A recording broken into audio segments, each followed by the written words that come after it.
Sir इसमें कह रहे हैं कि कोर वालों की क्लास नहीं है, सिर्फ एमएम वालों की क्लास है।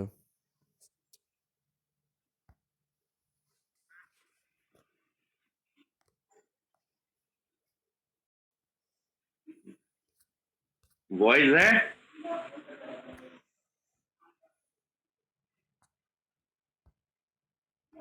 वॉइस आ रही है? यस सर, आ रही है।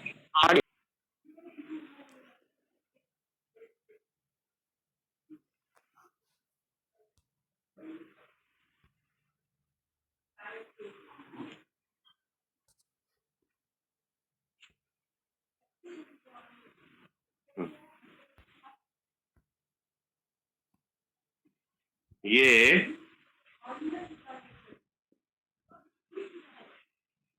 सप्लाई चेन मैनेजमेंट में स्टार्ट कर रहे हैं। ये है हमारा व्हाट इज सप्लाई चेन। सबसे इम्पोर्टेंट चीज होती है ये समझने के लिए what is supply chain management. ये विजिबल है? Is it visible?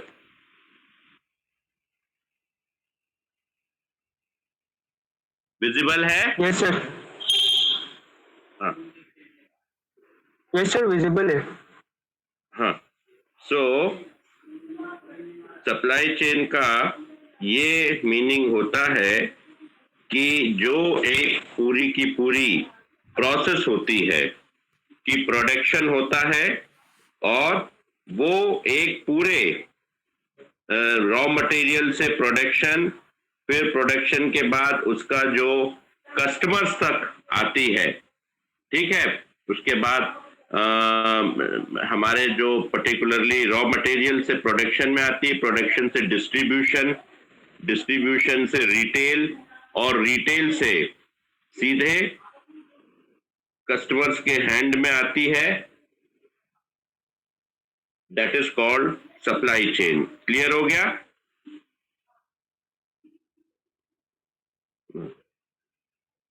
Wholesaler yes sir. हो गया? क्लियर हो गया? क्लियर हो गया? यस सर, क्लियर हो गया। Yes sir, yes sir. हाँ,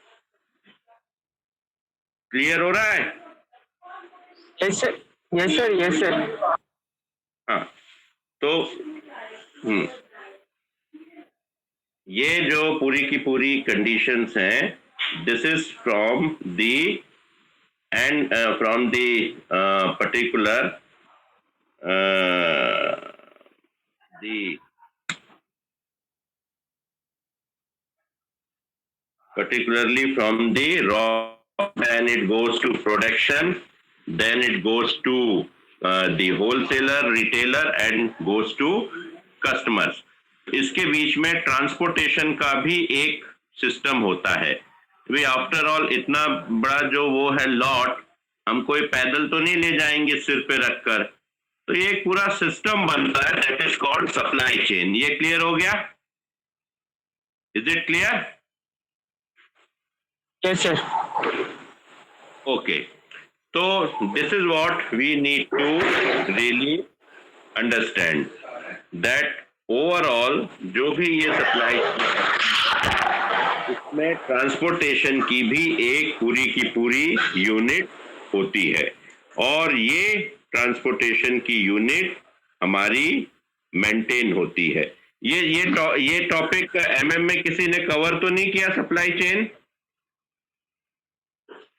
नो सर, अभी किसी ने क्लियर नहीं किया। अच्छा, ठीक है। तो अल्टीमेटली यहाँ पर मल्टीपल चैनल से होता हुआ वो कस्टमर के हैंड्स में जाता है, राइट? तो this is what we have to really understand as the supply chain management. तो यहाँ पर सप्लाई चेन में बहुत सारे और भी चैनल्स हो जाते हैं।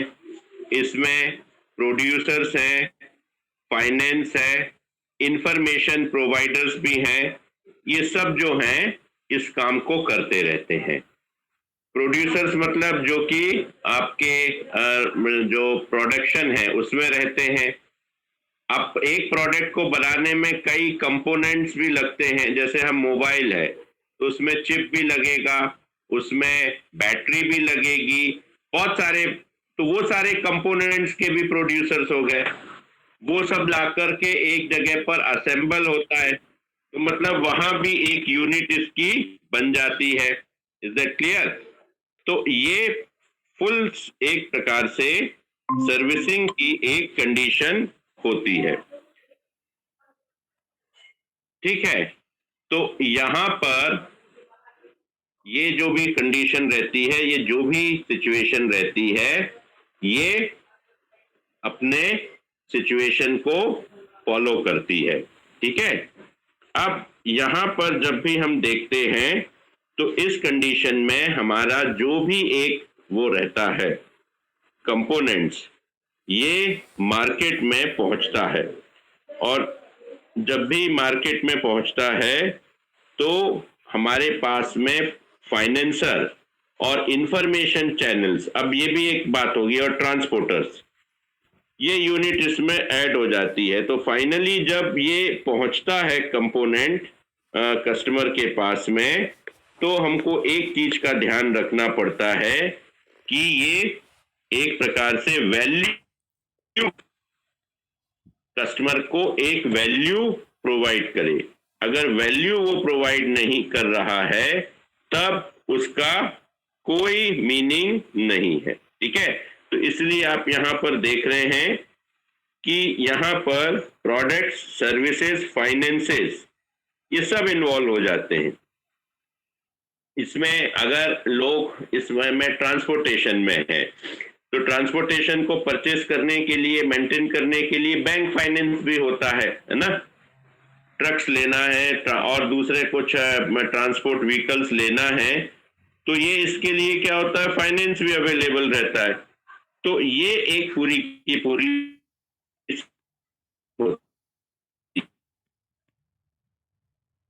चैनल, कंपनी का अपना own supply chain management system हो कि खुद वो अपने प्रोडक्ट्स को अपने कस्टमर्स तक या अलग अलग चैनल्स के थ्रू वो पहुंचाए, डिस्पैच करे, उनके अपने ट्रांसपोर्टेशन हो। नॉर्मली ऐसा होता है कि ये काम कोई भी कंपनी खुद नहीं करती, इसमें जो सेकंड एजेंसी है, थर्ड एजेंसी है, उसकी हेल्प ली जाती है, that is called third party logistics, ठीक है। तो इसमें ये बेसिकली जो है वो लॉजिस्टिक सिस्टम भी वर्क करता है। तो लॉजिस्टिक सिस्टम वही होता है जो कि गुड्स को कैरी फॉरवर्ड करता है, गुड्स को ट्रांसपोर्ट सपोर्ट प्रदान करता है, ठीक है, दैट इज अ लॉजिस्टिक। तो logistic system is a part of supply chain, right. आपके पास प्रोडक्शन सेंटर से रिटेलर के, डिस्ट्रीब्यूटर के पास या होलसेलर के पास अगर नहीं पहुंचा कुछ, तो ये सप्लाई चेन की प्रॉब्लम है। अब वहां से रिटेलर के पास नहीं पहुंचा, ये भी सप्लाई चेन की प्रॉब्लम है। और वहां से लेकर यहाँ कस्टमर के पास कुछ नहीं पहुंचा, तो ये भी इसकी प्रॉब्लम है। तो इस प्रकार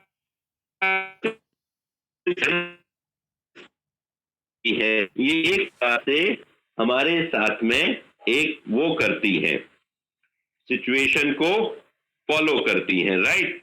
तो इसमें अब मार्केट रिसर्च और इंफॉर्मेशन प्रोवाइड करना, ये सब सारी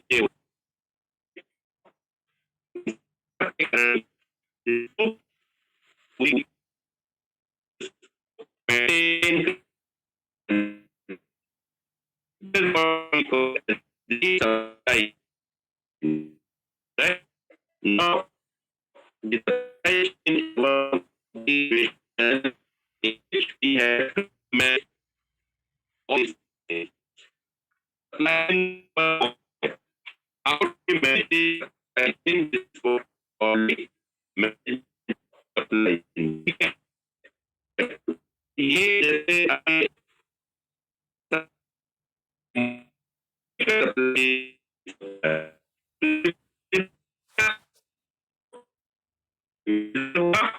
होता है सप्लाई चेन का, हाँ, जिसमें मतलब प्रोडक्ट जैसे फॉर एग्जांपल जैसे प्रोडक्ट बनता हैगा तो प्रोड्यूसर्स के पास रहता है, फिर वो होलसेलर के पास जाता है, फिर रिटेलर के पास जाता है, फिर शॉपकीपर के पास जाता है, फिर कस्टमर के पास जाता है। तो ये एक पूरी सप्लाई रहती है जो मैन्युफैक्चरिंग कंपनी से फैक्ट्री से डायरेक्ट मतलब क्या क्या प्रोसेस होके सीधे कस्टमर के पास जाती है, तो ये एक प्रोसेस हो गया, तो इसी को सप्लाई चेन कहते हैं। ठीक है, तो ये इसका कंसेप्ट है। ये सबसे पहला वाला ये का सप्लायर से ऑर्गेनाइजेशन यानी ये प्रोडक्शन, और इससे डायरेक्ट कुछ कंपनी डायरेक्ट सप्लाई करती हैं, ठीक है, उनमें कोई भी और दूसरा कोई नहीं चैनल होता, तो ये डायरेक्ट सप्लाई हो गई। प्रोड्यूस हुआ छोटा अगर स्मॉल ऑर्गेनाइजेशन, और डायरेक्ट अपने कस्टमर को वो सप्लाई देने लग जाता है, ठीक है। ये है सप्लायर है, ये ऑर्गेनाइजेशन कंपनी है, कस्टमर्स है, कस्टमर से हम आगे और कस्टमर्स को पहुंचाते हैं, ये भी हो सकता है। और यहाँ क्या होता है, सप्लायर से कंपनी, कस्टमर्स, यहाँ मार्केटिंग रिसर्च भी इसका चल रहा है, फाइनेंशियल पार्ट यहाँ पार्टनर्स भी आ गए, और इससे अल्टीमेट बड़े कस्टमर्स को भी ये जा रहा है। तो कई प्रकार की सप्लाई चेन मेंटेन होती है, ठीक है। एक्सटेंडेड भी होता है कस्टमर टू कस्टमर, जैसे अब ये है हमारी जिसको हम क्या बोलते थे, डायरेक्ट मार्केटिंग कंपनीज।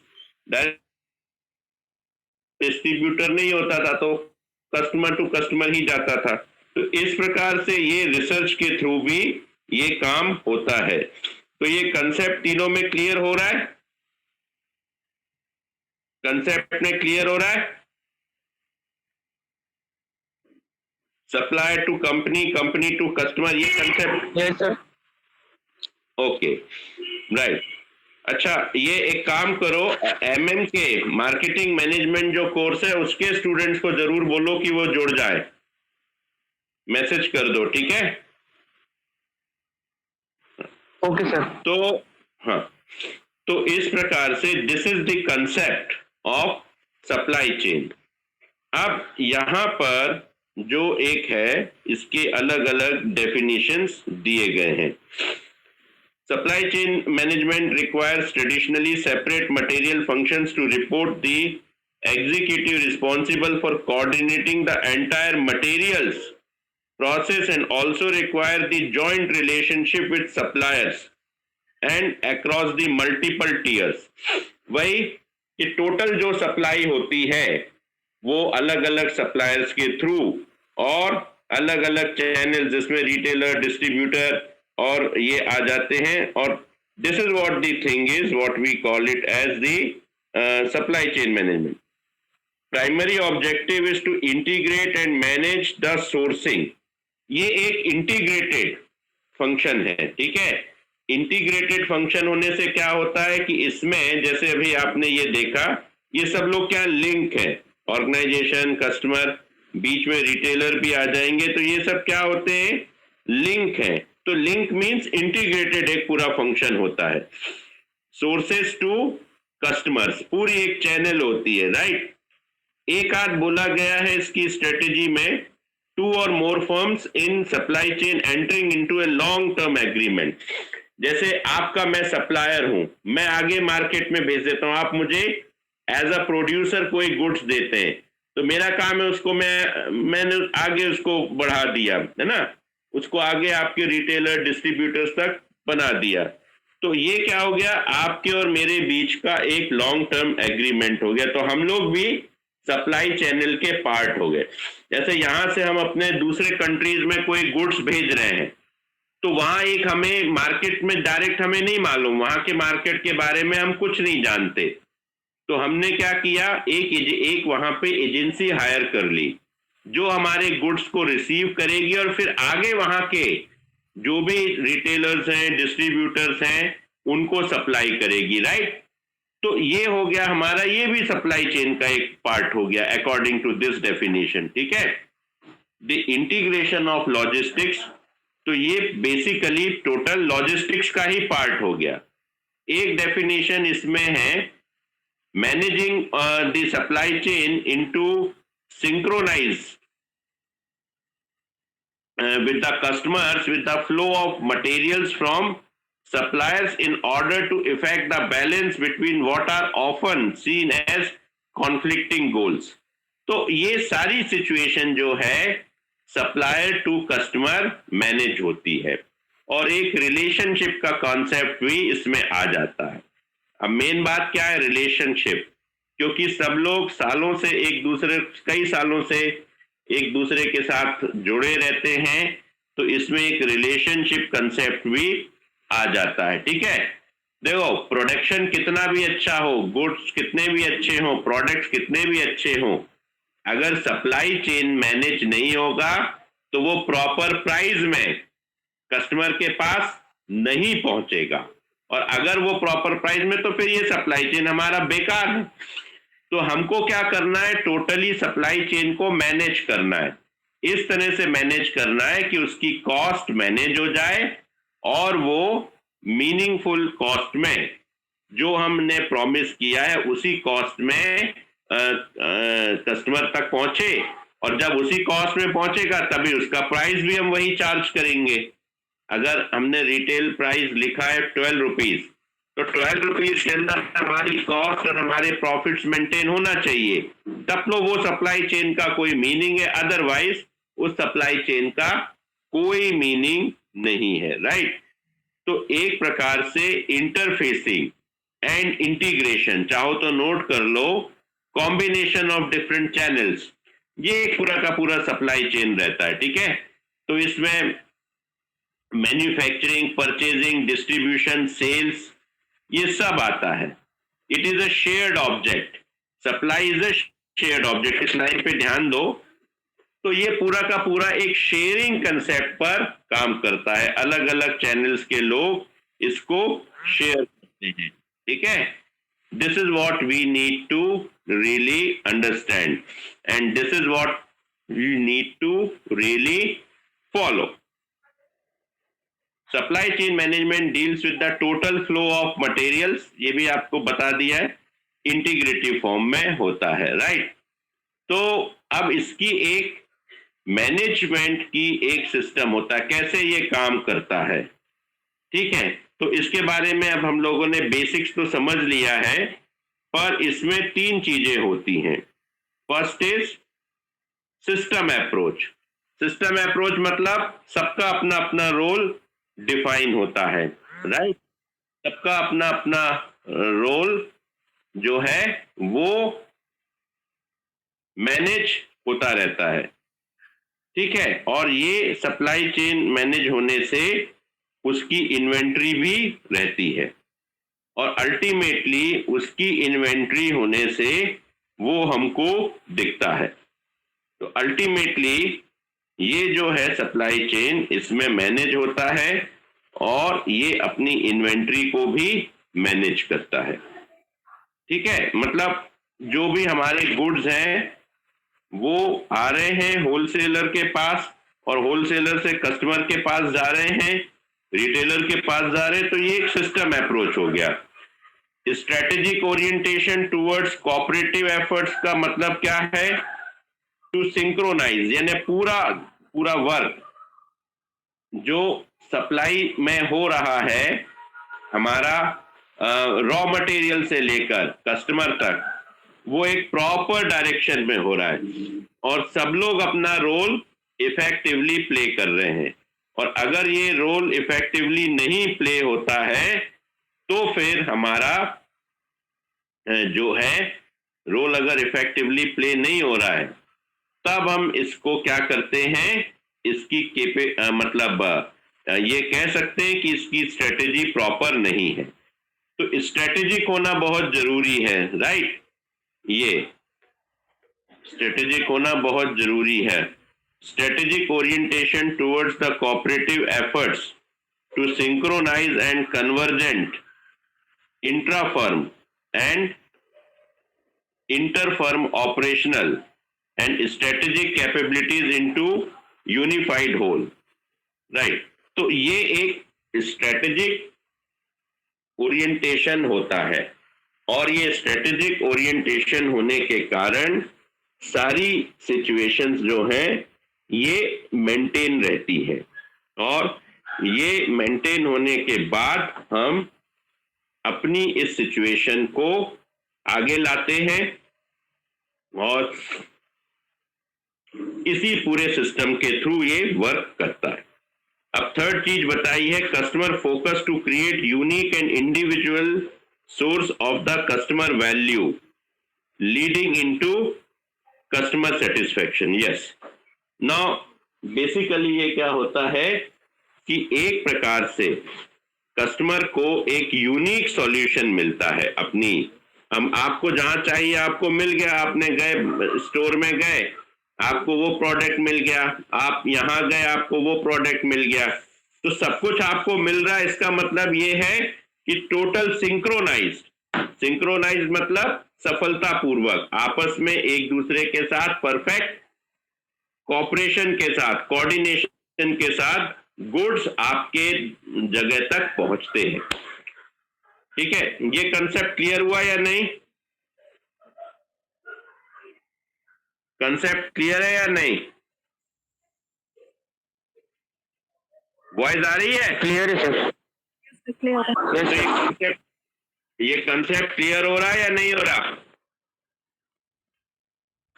हो गया भाई सर। हाँ या ना? तो हाँ, हो गया क्या क्या? हाँ।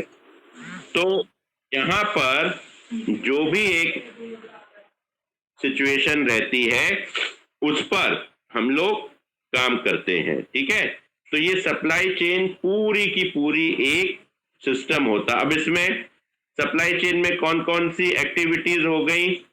सप्लाई चेन में हो गया इंटीग्रेटेड बिहेवियर, मतलब जब आपस में ये पूरे के पूरे चैनल एक साथ जुड़े रहते हैं, एक दूसरे के साथ परफेक्टली काम करते हैं, तब हम इस पर जो है ये कहते हैं कि ये इंटीग्रेटेड बिहेवियर है। ये सारे के सारे जो हैं आपस में इंटीग्रेटेड रहते हैं।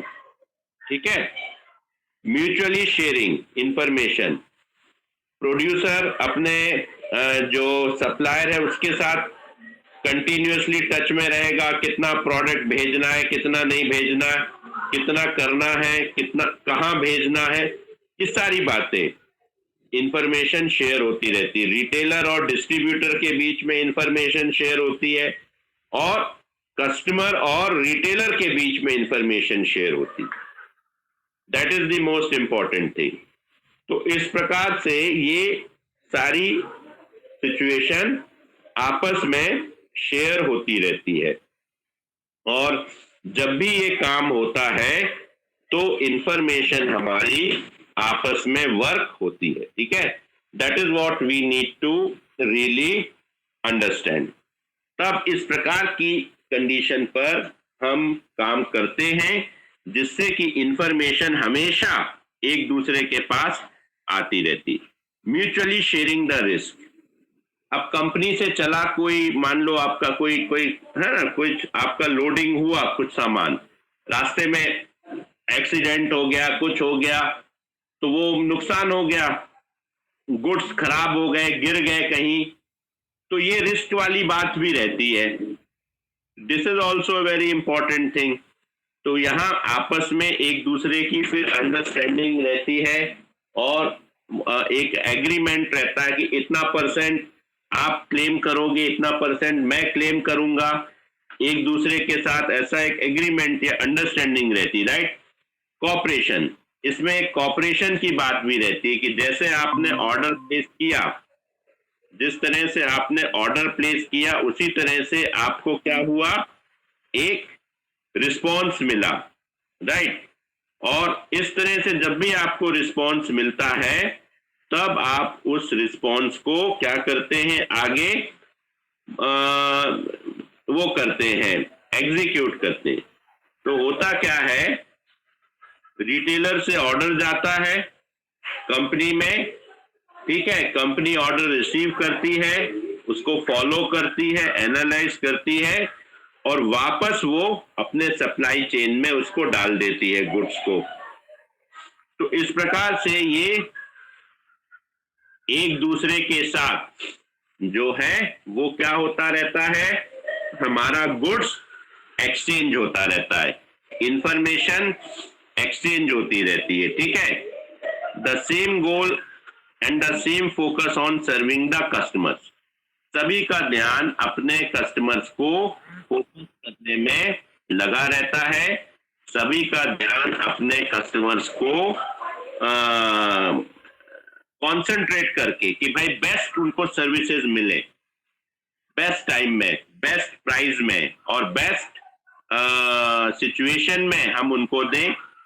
और यही इंटीग्रेशन की प्रोसेस होती है और अपने सप्लायर्स, कस्टमर्स और जितने भी लोग हैं उनके बीच में एक प्रकार से लॉन्ग टर्म रिलेशनशिप बने। ठीक है, तो इस प्रकार से हम इस पूरी की पूरी सप्लाई चेन मैनेजमेंट को इंटीग्रेट करते हैं और सप्लाई चेन मैनेजमेंट को हम क्या करते हैं, अपनी एग्जीक्यूशन में लाते हैं। राइट, तो यहां तक किसी का कोई क्वेश्चन है? यहां तक किसी का कोई क्वेश्चन है? किसी को कोई डाउट्स है? No sir. किसी को कोई डाउट्स है? No sir. ओके, तो this is a very much continue process. ठीक है, ये क्या होता है, कंटिन्यू प्रोसेस होता है। तो अब इसमें क्या होता है, supply chain management is a process of maintaining relationships. Relationships अभी आपको समझ में आ गया होगा किन किन के बीच में जरूरी है। अभी के डिस्कशन में रिलेशनशिप कंसेप्ट जो आया है बार बार, किन किन के बीच में जरूरी है, क्लैरिटी हुई इसमें? नहीं हुई?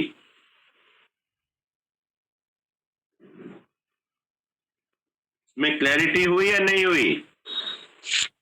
सब क्लियर है, क्लियर है। अच्छा, राइट।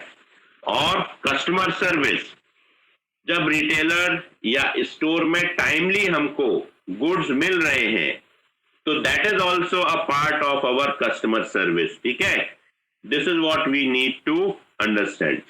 तो एक रेस्टोरेंट है, अगर वो टाइमली अपने सारे गुड्स प्रिपेयर कर, मैंने फूड प्रिपेयर कर रहा है, तो इसका मतलब उसके पास में रॉ फूड आ रहा है, उसके पास में वेजिटेबल्स आ रही हैं।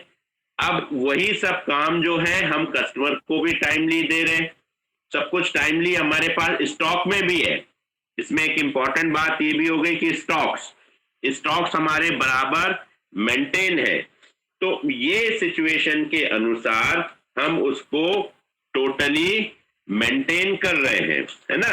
और जब हम उसको टोटली मेंटेन कर रहे हैं तब इस कंडीशन में हमने देखा कि लगातार जो कस्टमर सर्विस है उसके थ्रू हमारी सर्विस जो सप्लाई चेन है वो भी जो है पॉजिटिवली कस्टमर के, रेस्टोरेंट में सब कुछ रॉ मटेरियल टाइमली पहुंच गया। जब टाइमली पहुंच गया तो टाइमली कुक हुआ, टाइमली जो ऑर्डर है वो एग्जीक्यूट हुआ, आप गए, आपको 20 मिनट में आपका फूड मिल गया। तो इसका मतलब this is all are the part of your supply chain. तो कस्टमर सर्विसेज भी उसका एक पार्ट है और ये टोटल एक्टिविटीज हमारी वर्क करती रहती हैं। ठीक है, तो यहां पर सप्लाई चेन को अपने एफिशिएंसी के साथ काम करते रहना पड़ता है। अगर ये एफिशिएंसी के साथ काम नहीं करेगी तो फिर जो है आगे दिक्कतें आएंगी। तो इसलिए हर ऑर्गेनाइजेशन को सप्लाई चेन ओरिएंटेशन, अब ये जो कंसेप्ट है वो है supply chain management versus supply chain orientation. तो जो भी सप्लाई चेन है वो अपनी एफिशिएंसी के साथ काम करते रहे, गुड्स का डिस्ट्रीब्यूशन प्रॉपर होता रहे, गुड्स सही टाइम पर अपने काम को अपने जहां पर भी पहुंचना है वो पहुंचे। अगर ये नहीं होगा तो things will not be maintain. अब सबसे बड़ा सप्लाई चेन का ऑर्गेनाइजेशन हमारे सामने कौन सा है? कौन सा? जो हम बचपन से देखते आ रहे हैं, लाल डिब्बा, रेड डिब्बा, पोस्टल डिपार्टमेंट। ठीक है, डाक विभाग। अब कहां से लेटर्स मिलते हैं, कहां पहुंचते हैं, ये पूरी एक बनी हुई है ना।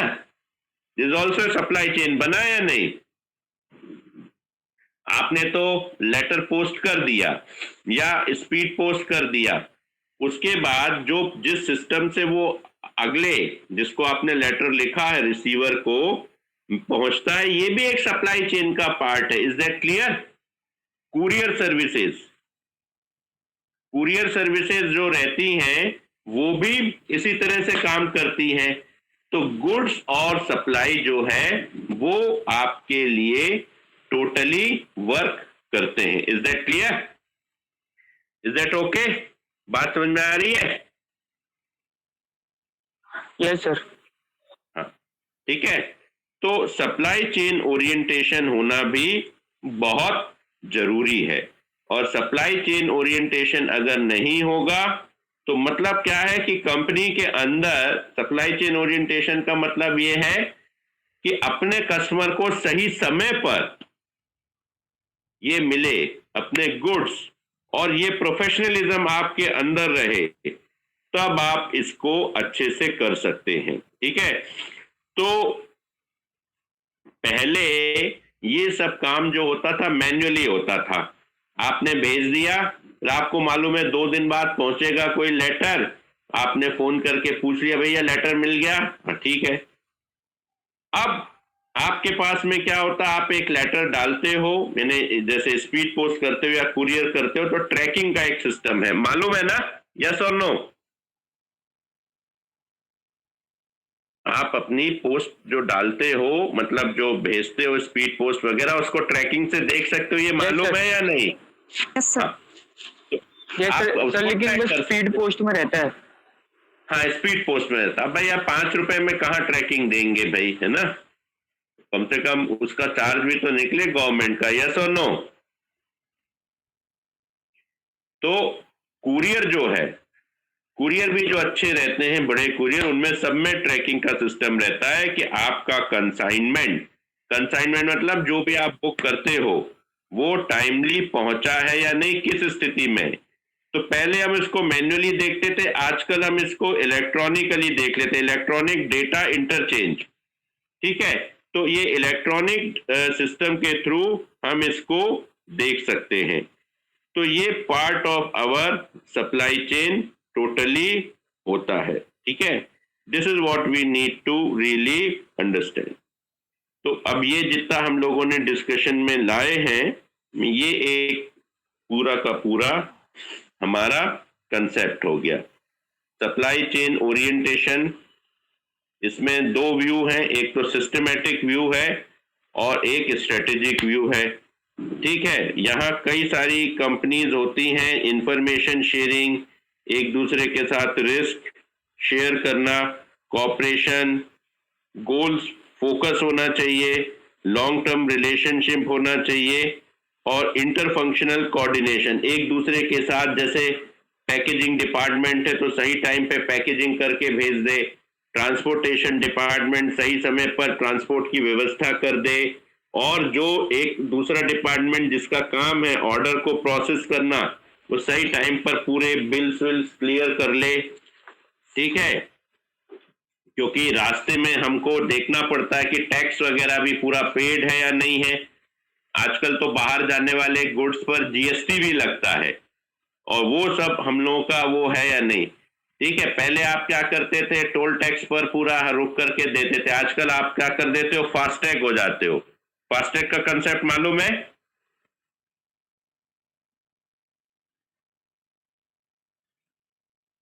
यस सर, मालूम है। तो टोल टैक्स पे आपको रुकना नहीं पड़ता। ठीक है। तो इस तरह से सारी चीजें जो हैं ये आपकी एक प्रोसेस के थ्रू वर्क हो रही है। अब इसमें यहाँ जो है ट्रस्ट होना चाहिए, कमिटमेंट होना चाहिए एक दूसरे के साथ, और इंटरडिपेंडेंस, मतलब जो भी विभाग है आपस में, कंपनी में जो भी आपस में काम कर रहे हैं, इसमें loading department, dispatch department, goods department, booking, पूरा का पूरा ये कंसाइनमेंट जैसे वर्क कर रहे हैं, उनमें आपस में क्या होना चाहिए, कोऑर्डिनेशन होना चाहिए। और ऑर्गेनाइजेशनल कंपेटिबिलिटी, ऑर्गेनाइजेशन में ये क्षमता होनी चाहिए कि वो प्रॉपरली हमारे सप्लाई चेन मैनेजमेंट को मेंटेन करे। विजन हो, एक दूरदृष्टि की सोच हो कि भाई अगर हम सप्लाई चेन को मैनेज नहीं करेंगे प्रॉपरली तो क्या होगा, हमारे कॉम्पिटिटर इसी बात का फायदा उठाएंगे और इसी बात पर आगे जो है वो ले जाएंगे। ठीक है, this is what we need to really understand. तो यहां पर जो भी हमारा कंसेप्ट है उस कंसेप्ट पर हम काम करते रहते हैं और पूरी प्रोसेसेस को फॉलो करते हैं। उसकी एक लीडरशिप भी होना जरूरी है और टॉप मैनेजमेंट का सपोर्ट होना भी बहुत जरूरी है। अब जैसे डाक तार विभाग है या ये हमारा कुरियर है, ये अपने आप में ही लॉजिस्टिक ऑर्गेनाइजेशंस हैं। ठीक है, तो ये इनको जो है मेनली गुड्स को एक दूसरे जगह पे पहुंचाने का बहुत एक्सपीरियंस होता है, लेकिन जो बुकिंग करने वाली कंपनी है उसको भी पहले अपने अंदर टाइमली गुड्स को रेडी करके पैक करके वो तैयार करना रहता। वो काम लॉजिस्टिक वालों का नहीं होता। तो उतना करने पर भी हमें मतलब एफिशिएंसी चाहिए। अगर हमको पहुंचाना है 2 महीने बाद, तो आज से हमारा जब इंटरनल प्रोसेस कंप्लीट हो जाएगा, सब कंप्लीट हो जाएंगी, एक्साइज वगैरह पेड हो जाएगा, हमारे टैक्सेस पूरे हो जाएंगे और उसके बाद उसमें ओके का टैग लग जाएगा। तो वो ओके का टैग लगने में कितना टाइम लगता है कि नाउ ये पूरे जो गुड्स हैं इनकी सारी फॉर्मेलिटीज कंप्लीट हो गई है, हर चैनल पर ये चेक हो गए हैं। तो ये एक पूरी की पूरी सिचुएशन रहती है। इवन आप देखते हो ना, ये सब सप्लाई चेन के ही एग्जाम्पल हैं। अभी जैसे फूड ग्रेन वगैरह खरीदते हैं, गांव में गेहूं सेल होते रहते हैं, मंडी में ऐसे पड़े रहते हैं ओपन में, कोई उनका प्रॉपर वो नहीं है। उसके बाद जितनी जरूरत होती है उसको लोडिंग करके वो गोडाउन्स में पहुंचा देते हैं। गोडाउन से वो आकर पीडीएस शॉप में आ जाता है, राशन शॉप में। तो ये एक पूरा सिस्टम हुआ ना, ये भी एक सप्लाई चेन हुई। बात समझ में आई? बात समझ में आई या नहीं आई? Is it clear? Yes sir, आ गई। हाँ, तो इस प्रकार से ये अपने आप में एक सिचुएशन को मेंटेन करते। अब हम स्टॉक ही नहीं प्रॉपर कर पा रहे तो ये हमारी कंपेटिबिलिटी नहीं हुई। ठीक है, तो ये सारी की सारी सिचुएशंस को हम देखते हुए अपने उसमें आगे काम करते रहते हैं। राइट। अब सप्लाई चेन का क्या कॉन्सिक्वेंसेस होता है? फंक्शनल। पहला स्कोप तो होता है फंक्शनल। फंक्शनल स्कोप में क्या होता है कि भाई हम जब सप्लाई चेन प्रॉपर करेंगे पूरी प्लानिंग के साथ, ठीक है, पूरे अपनी तैयारी के साथ, तो हमारा मार्केट में एक प्रकार से अच्छी गुडविल बनेगी, अच्छी वो मिलेगी, हमें रिस्पॉन्स मिलेगा और हमारे गुड्स मार्केट में प्रेजेंट रहेंगे। अगर हमारी सप्लाई चेन ही प्रॉपर नहीं रहेगी तो हम क्या होगा, मार्केट में प्रेजेंट कहां से रहेंगे? कस्टमर ने आके बोला जी नोकिया चाहिए, तो नोकिया आउट ऑफ स्टॉक है। ठीक है, कितने दिन लगेंगे? अगर आपके पास प्रॉपर इंफॉर्मेशन है कि ऑर्डर प्लेसमेंट के 5वें दिन वो आपके शोरूम में होगा तो आप तुरंत कस्टमर को बता दोगे। अब आप ही को नहीं मालूम, आप कहोगे जी भेजेंगे देखेंगे होगा, तो फिर कस्टमर बोलेगा छोड़ो यार मुझे नोकिया नहीं चाहिए, मेरे को तो आप दूसरा दे दो, खत्म बात। तो इधर नोकिया ऐसे एक कस्टमर ने रिजेक्ट किया और दिन भर में 50 कस्टमर करेंगे तो फिर ठीक है, आप मार्केट से बाहर हो जाओगे। तो लॉजिस्टिक का काम बहुत इंपॉर्टेंट होता है। Timely on the point of sale आपके गुड्स अवेलेबल रहे, प्रॉपरली जब कस्टमर को चाहिए तो वो मिले, वो आपको अवेलेबल कराना रहता है। That has to be really make it available, तब कस्टमर को वैल्यू मिलती है और तब कस्टमर को कुछ उससे फायदा होता है। तो ये क्या हो गया? फंक्शनल। ठीक है, कि पूरा का पूरा जो गुड्स है ये टाइमली वहां पर पहुंच रहे हैं। ऑर्गेनाइजेशनल स्कोप, ऑर्गेनाइजेशन की ये क्षमता होती है, अगर वो सप्लाई चेन मैनेजमेंट अपना मेंटेन करता है और अपने उस पूरे सिस्टम को फॉलो करता है, तो ये ऑर्गेनाइजेशन की अपनी प्रॉपर एक स्ट्रेंथ होती है।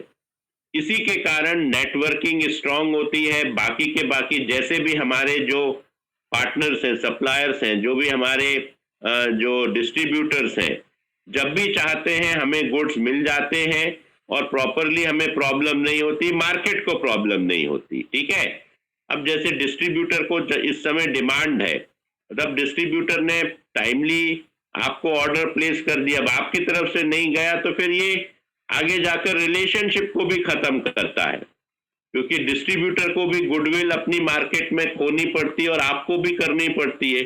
तो this is also very important. तो इसीलिए ये मेनली जो छोटी कंपनीज हैं उसमें सेल्स के लोग ही ये काम करते हैं, उसको लेते हैं और प्रॉपरली गुड्स पहुंचाते रहते हैं, जो एफएमसीजी वगैरह में छोटे लेवल पर होता है।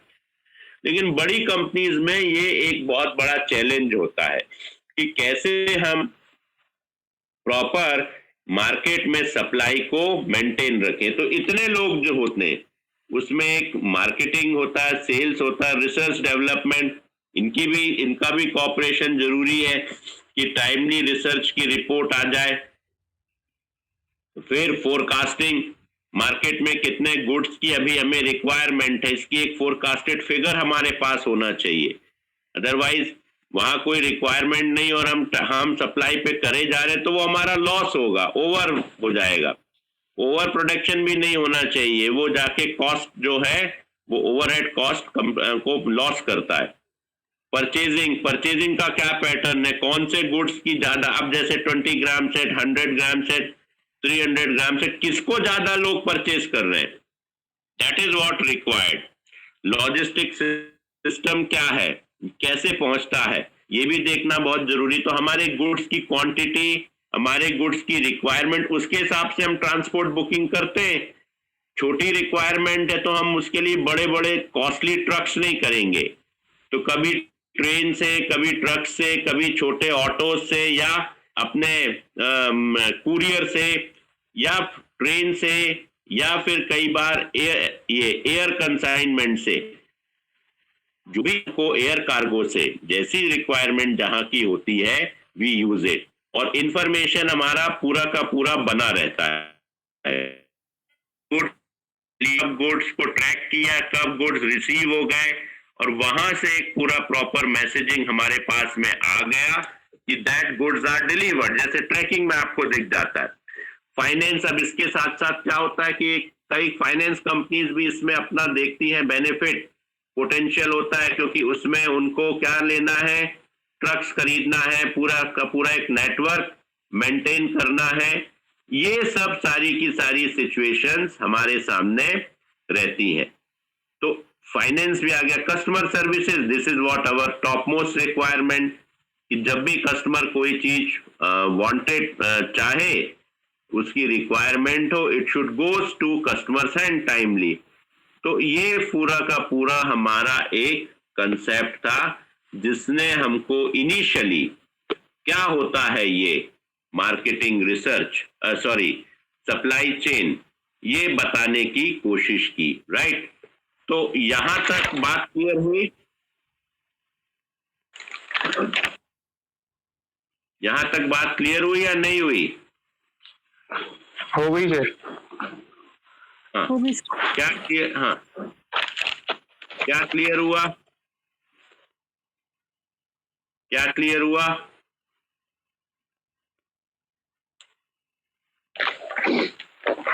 Sir supply chain, supply management.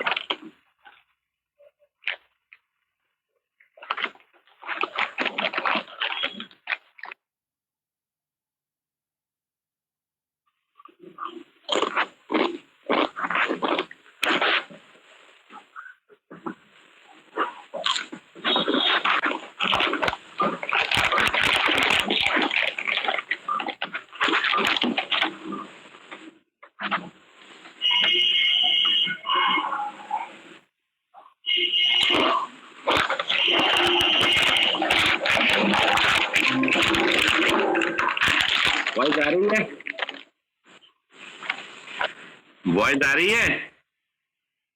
Yes, sir. Voice आ रही है? Is it clear? Yes, sir. हाँ, तो ये जो भी डिस्कशन हुआ इसमें क्या चीजें क्लियर हुई? आशीष? Yes sir. हाँ, क्या क्लियर हुआ, क्या क्लैरिटी आई? सर सप्लाई चेन क्लियर हुई है और सप्लाई चेन मैनेजमेंट क्लियर हुआ है।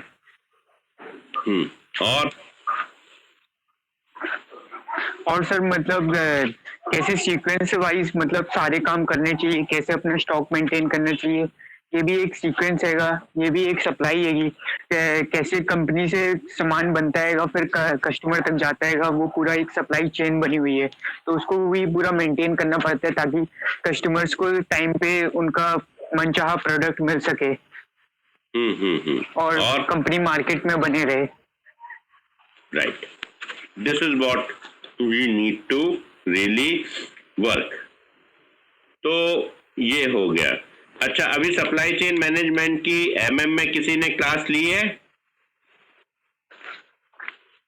नो सर, आपने बस ली है। अच्छा, तो आप रहे हो रेगुलर, ऐसा तो नहीं कि आपको नहीं मालूम? सर मैं रहता हूँ रेगुलर। अच्छा ठीक है, मतलब किसी ने नहीं ली ना?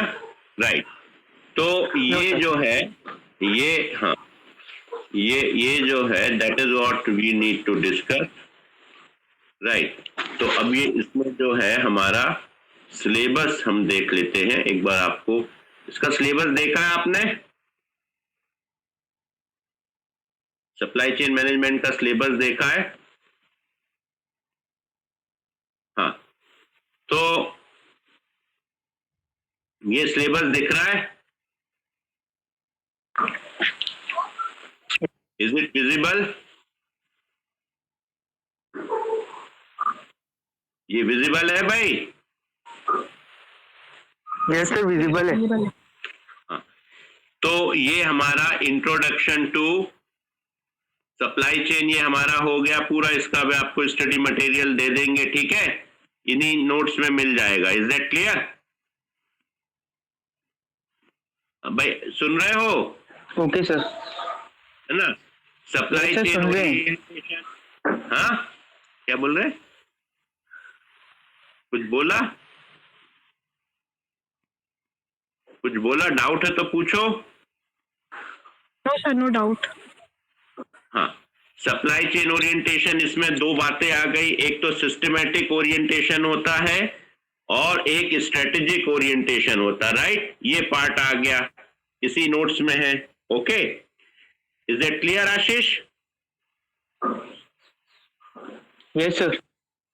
ओके, उसके बाद concept of supply chain, formulation of supply chain, ये सारी बातें इसमें आ गई। टोटल कॉस्ट अप्रोच ये देख लेंगे अभी। बाकी इंटरनल सप्लाई चेन वो भी होता है कंपनी टू कंपनी के बीच में जो होता है। एक्सटर्नल सप्लाई चेन ये तो हम लोगों ने देख लिया, customer to company to wholesaler, retailer और फिर कस्टमर। राइट, इंटर ऑर्गेनाइजेशन ये भी हम लोगों ने देख लिया, अलग अलग डिपार्टमेंट्स का पूरा कोऑर्डिनेशन होता है। Right, is that clear? Yes sir. That okay? बात समझ में आ रही है? बात समझ में आ रही है? Hello? Yes sir, yes sir, yes sir. हाँ, ओके। अब यहां जो एक चीज होती है टोटल कॉस्ट, तो टोटल कॉस्ट का मीनिंग क्या होता है? टोटल कॉस्ट का मीनिंग होता है we need to work with the customers, ठीक है, and we need to go for different costing. तो प्रोडक्शन कॉस्ट, पहले तो रॉ मटेरियल कॉस्ट होगी। सबसे पहली कॉस्ट रॉ मटेरियल को जो हम प्रिपेयर करेंगे वो कॉस्ट होगी, ठीक है। फिर उसके बाद हमारी प्रोडक्शन कॉस्ट होगी, लेबर कॉस्ट होगी, right, production cost, labour cost होगी, एडमिनिस्ट्रेटिव कॉस्ट होगी, उसके बाद ट्रांसपोर्टेशन कॉस्ट होगी। अब उसमें एडमिनिस्ट्रेटिव कॉस्ट भी रहती है। एडमिनिस्ट्रेटिव कॉस्ट में क्या क्या होता है? हमारा इंश्योरेंस, टैक्सेस, बिल्स, ये सब पे करना, राइट। ओवरऑल इसके बाद पैकेजिंग कॉस्ट होगी। तो ये सारी कॉस्ट हमारी इन्वॉल्व होती हैं सप्लाई चेन में, राइट। और ये सब चीजें कॉस्ट मेंटेन होने के बाद में हमारा जो कॉस्ट है वो इतनी रहे कि हम अपने प्रॉफिट्स मेंटेन करें और अपनी कॉस्ट को मैनेज कर सकें, ये हमें करना रहता है। अब अगर 4 हमको भेजना है, 4 पीसेस भेजना है, तो उसके लिए क्या बड़ा ट्रक बुक करेंगे भाई, बताओ? 4 पीसेस भेजना है No, तो sir. बड़ा ट्रक भेज, हाँ नो सर। बिल्कुल। तो उस तरह से कॉस्ट को मैनेज करना हमारा एक वो होता है ऑब्जेक्टिव, राइट। और वो कॉस्ट को मैनेज करते हुए हम पूरी सिचुएशन को देखते हैं, ठीक है। Is that clear? बात समझ में आ गई? Yes sir. Okay, fine. तो ये हमारी एक प्रकार से एक सिचुएशन होती है जिस पर कि हमने काम करना रहता है। इंटरनल सप्लाई चेन्स, इंटरनल मतलब अब क्या होता है, इसको नोट कर लो, ये रहता है इंटरनल लॉजिस्टिक सिस्टम। अब जैसे कोई भी प्लांट है, उसमें एक बार गुड्स पहुंच गया रॉ मटेरियल से, फिर अलग अलग प्लांट्स, कंपनी के कई प्लांट्स हैं, तो वहां तक वो जो है पूरा का पूरा कभी इस प्लांट से उस प्लांट में जा रहा है, उस प्लांट से किसी तीसरे प्लांट में जा रहा है, फिर वो आगे जाकर के फाइनली जो भी फिनिशिंग हो रही है उस प्लांट में जा रहा है। तो ऐसा क्या है, बाहर नहीं गया कंपनी के, मार्केट नहीं गया, इंटरनली उसका क्या हो रहा है, वो ट्रांसपोर्टेशन हो रहा है या लॉजिस्टिक हो रहा है, ठीक है। तो वो भी एक सप्लाई चेन है। प्लांट 1 से प्लांट 2 में गया, फिर उसके बाद प्लांट 3 में गया, प्लांट 4 से रेडी हुआ, फिर प्लांट 1 में आया, फिर उसमें आगे प्रोसेसिंग हुई, फिर पैकेजिंग डिपार्टमेंट में गया, पैकेजिंग डिपार्टमेंट से वापस आया, फिर लॉजिस्टिक के पास गया और फाइनेंस के पास गया, कितनी क्वांटिटी में क्या है, ये सारी चीजें होने के बाद फिर वो ट्रांसपोर्टेशन के लिए रेडी हो गया। ये हमारा इंटरनल सप्लाई चेन हो गई, ठीक है। Is that clear? बात समझ में आ गई?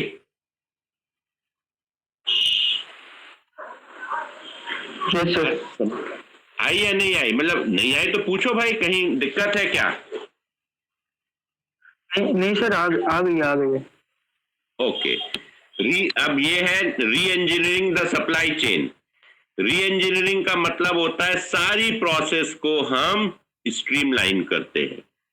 अब इसका मतलब क्या होता है कि ऐसा हम करते हैं कि हमारी एफिशिएंसी बनी रहे, हमारी कॉस्टिंग जो है वो मेंटेन रहे, राइट। जब हमारी कॉस्टिंग और ये पूरी की पूरी हमारी मेंटेन रहेगी, तब हम उसको आपस में चला पाएंगे। और तब हमारे लिए, अब अगर हमारी प्रोडक्शन कॉस्ट 15 रुपए है और ट्रांसपोर्टेशन कॉस्ट 40 रुपए हो गई, तो फिर हम मार्केट से बाहर हो जाएंगे। तो हमेशा ये कोशिश करना रहती है कि ट्रांसपोर्टेशन कॉस्ट जो है वो ओवरऑल कॉस्ट से का मिनिमम हिस्सा रहे। पर अगर ये बढ़ता जाता है तो फिर फाइनल प्राइस भी बढ़ता है। अब पेट्रोल के प्राइस बढ़ गए तो ट्रांसपोर्टेशन के प्राइस बढ़ जाते हैं, ट्रांसपोर्टेशन के प्राइस बढ़ गए तो ओवरलोडिंग जो कराते हैं उनके प्राइस बढ़ जाते हैं। ये सारी चीजें चलती रहती हैं, ओके। और जब ये सारी सिचुएशंस चलती रहती हैं, तब इसका एक हमको ध्यान देना पड़ता है। और जब इसका एक ध्यान हमको देना पड़ता है, तब इस पर हम बहुत इंपॉर्टेंटली फोकस करते हैं, ठीक है। तो ये हमें ध्यान इसलिए देना पड़ेगा कि अगर बहुत कॉस्ट बढ़ जाएगी तो फिर हम मार्केट से बाहर हो जाएंगे, ठीक है। और जब हम मार्केट से बाहर हो जाएंगे तो फिर कोई मतलब नहीं है। तो सारी चीजों को री इंजीनियरिंग मतलब बार बार हमको व्यवस्थित करना पड़ता है। उसमें ऑटोमेशन हम कर सकते हैं, जैसे हम ट्रैकिंग देख लेते हैं कि भाई सही जगह पहुंची नहीं, अब RFID एक क्या होता है, एक चिप हम लगा देते हैं। वो चिप लगा देने से क्या होता है, हमें दिखता रहता है कि भाई वो गुड सही जगह पहुंच रहे हैं या नहीं पहुंच रहे। पहले ऐसा हुआ कि चले वहां से 500 बोरे और उतर गए 50 बोरे कहीं और वो रिकॉर्ड में आ गया पूरे 500 बोरे, 50 बोरे कहीं और गायब हो गए। ये सारी चीजें भी होती थी। तो इसलिए एक RFID चिप लगाने का सिस्टम हो गया कि वो इंस्टॉल हो जाती थी और उससे क्या होता था, उसकी लोकेशन बराबर ट्रैक होने लगती थी। और GPS सिस्टम भी इसीलिए आया। ठीक है, बात समझ में आई? बात समझ में आई? सुनाई दे रहा है? Yes sir. GPS से पूरा जाता है। ठीक है, तो ये करके अब एक तरह से लगभग हमारी फर्स्ट यूनिट कवर हो गई। अब इसमें कोई डाउट है, कोई प्रॉब्लम है तो बताओ भाई, कहीं कोई दिक्कत है?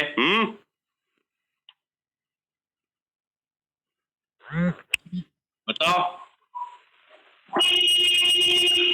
क्लियर है सर। क्लियर है, ओके फाइन। तो ये सिलेबस तुम डाउनलोड कर लेना, ये भी हम भेज देंगे। अभी का जो स्टडी मटेरियल है ये भी भेज रहे हैं। Okay sir. और कल 10 बजे तो कॉमन क्लास होगी। जी सर। जो भी हमारे अपने इसके हैं मार्केटिंग के, ठीक है। उसके बाद 11 बजे से हम जो सप्लाई चेन है इसको कंटिन्यू। कल 11 बजे MM की तो कोई क्लास नहीं है, क्यों आशीष? सर MM की तो नहीं है सर, MM की नहीं है। आई थिंक रंजना मैम की क्लास रहेगी और रितु मैम की क्लासेस हैं। हाँ नहीं ठीक है, वो कोर वालों के लिए ये पेपर नहीं है, ये पेपर सिर्फ MM वालों के लिए। कोर वाले वैसे रुकना चाहे रुक सकते हैं एज ए नॉलेज। पेपर ये जो है सिर्फ MM वालों का है, समझ गए? ठीक है, तो MM वाले कौन सा कल। Paper sir? अरे कौन सा पेपर? अभी कौन सा पढ़ा रहे हैं? Supply chain. Okay sir, okay sir. अब सर लेकिन हमें, हाँ मतलब MM वालों को भी प्रेजेंटेशन देना पड़ेगा। जैसे वो तो क्लियर है। हाँ, तो फिर कल कौन सा टाइम हो सकता है जिसमें अपनी ये क्लास हो जाए? आज तो संडे इसलिए मैनेज कर लिया, अब इसका भी सिलेबस कंप्लीट करना है ना? तो कौन सी टाइम हो सकता है? जी सर। बताओ तो फिर क्या टाइम हो सकता है जो MM वाले? सर कल रंजना मैम की क्लास रहेगी और रितु मैम की क्लास रहेगी और दोनों क्लास लंबी चलेंगी क्योंकि दोनों में प्रेजेंटेशन देना है बच्चों को। अच्छा, तो वो तो देते नहीं हो। प्रेजेंटेशन देने में जितना टाइम लगेगा उसके हिसाब से रहेंगी क्लास। सर पता नहीं बाकी देते हैं कि नहीं, हम तो देते हैं। अच्छा, तो नहीं तो कल अपन इसको फिर कब रख ले? इवनिंग में रख ले? हेलो सर आप कल मॉर्निंग ही डिसाइड कर लेना, बाकी बच्चे भी रहेंगे, हमें तो दिक्कत नहीं है। अच्छा, नहीं 11 बजे जो क्लास है वो MM की भी है क्या? कौन सा सब्जेक्ट की है? सर रंजना मैम की है एंटरप्रेन्योरशिप। हाँ, तो वो तो दोनों के लिए है, राइट। ठीक है, तो यस सर। या फिर ठीक है, सुबह कर ले 9 बजे से।